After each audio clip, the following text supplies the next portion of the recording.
forecast for Wednesday, November 29th. So today we are going to see the moon in Gemini leave its full moon position, and we're going to see the moon take up her rulership in Cancer energy.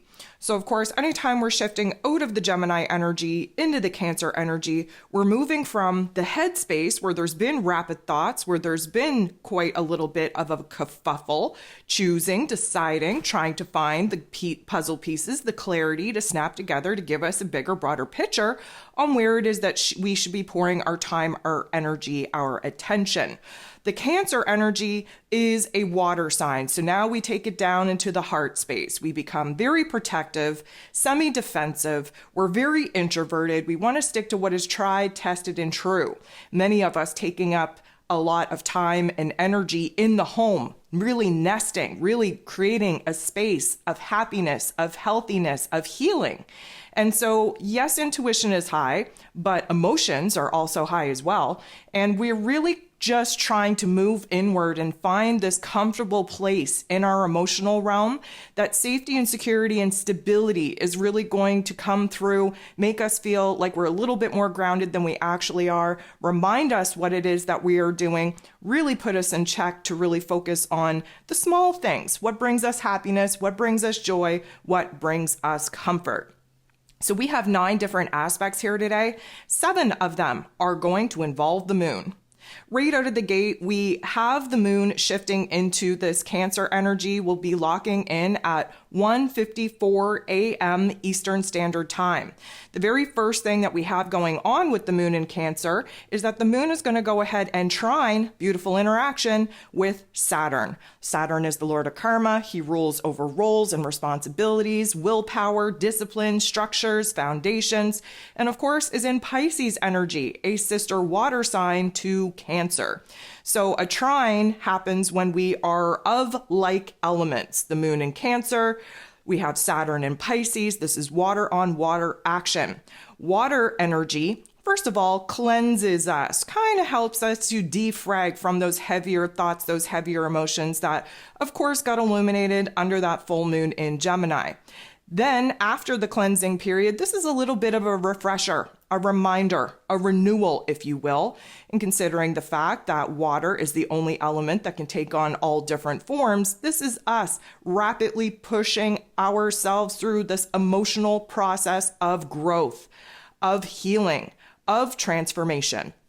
So this is a good interaction. This is very good for us because it means that, typically speaking, when Mr. Saturn's involved, we're a little bit of a negative Nancy, a little bit of a Debbie Downer. We kind of feel the weight of the world on our shoulders. But this is a trine. This means that there is some growth. There is some healing. There is a little bit of a glimmer of hope, a little bit of a light, if you will, at the end of a very dark tunnel. And we are definitely starting to see where it is that we do have to get grounded. We do have to stabilize in our emotions in preparation for us to boss up to new roles and responsibilities, to the challenge, if you will, of creating a new foundation, a new structure for us to feel safe and secure within ourselves on, but also externally speaking, a new foundation, a new structure where we can start building upon this structure with the new visions, the new goals, the new dreams that we're currently being downloaded with.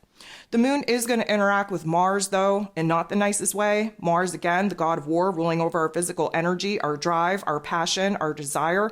He's in Sagittarius energy, a fire energy, really pushing him to take action, especially on the big ideas, the big emotions that we're currently experiencing. This is going to illuminate for us the distance between where it is that we want to take action and the emotions that we're currently sitting in, not prepared to take action.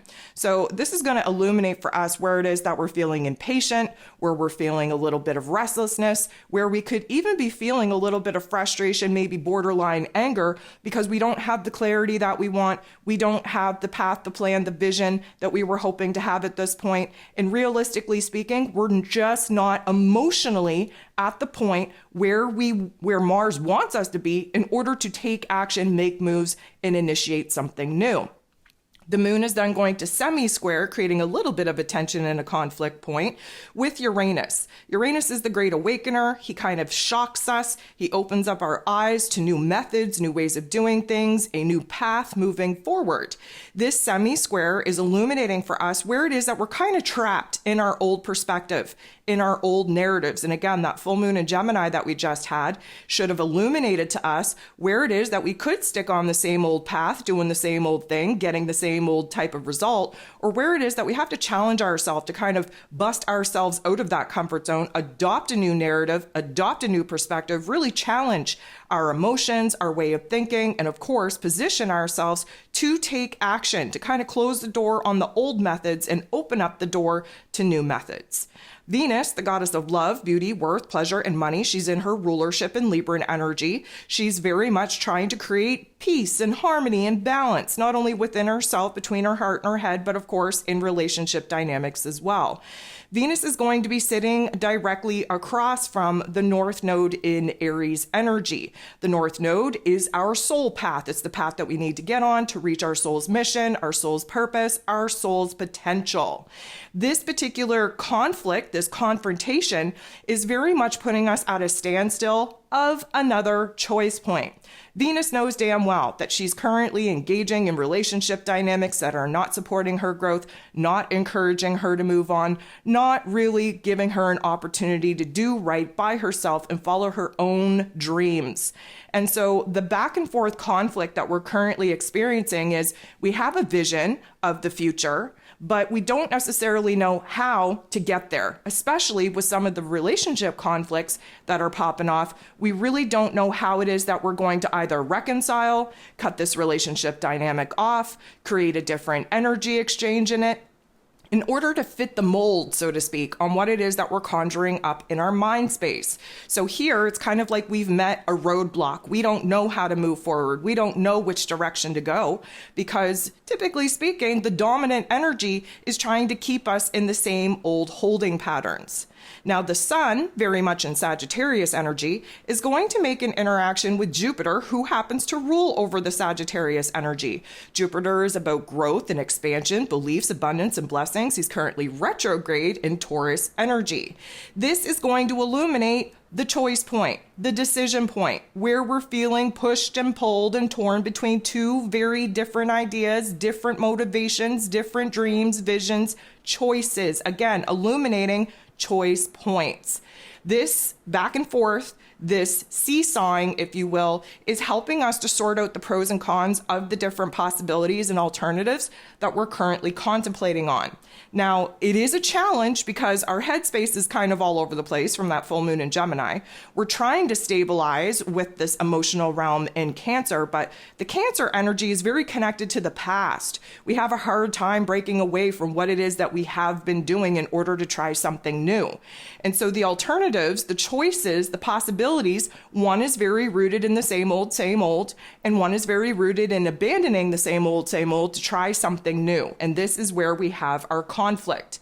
As much as we want to just choose, decide, pick so that we can stop thinking about it, to do that at this point, not being fully informed, not feeling fully confident that we are prepared to make major changes and transformations, would set us back. This would be a downfall. So we don't want to kind of push ourselves to make decisions under a pressurized system, especially when we don't have all the information and details that we need to make an informed decision.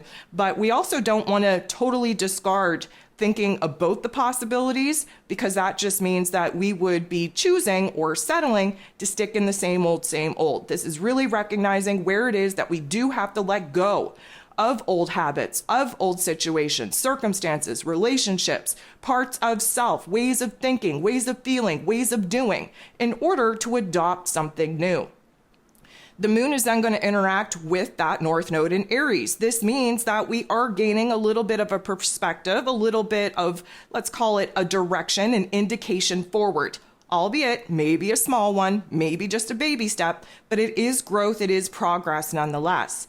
The moon then sextiles, beautiful interaction with Jupiter. This is a merging of energies. We are kind of building up to a alternative idea, a choice point, a decision point, an alternative. This is going to download us with optimism, with confidence. It's going to reassure to us that we do have what it takes to make the changes that we do want to make, that we are fully prepared and equipped to move forward if we are feeling like we do want to take a baby step in the right direction and really just kind of test the waters of this new path, this new direction moving forward.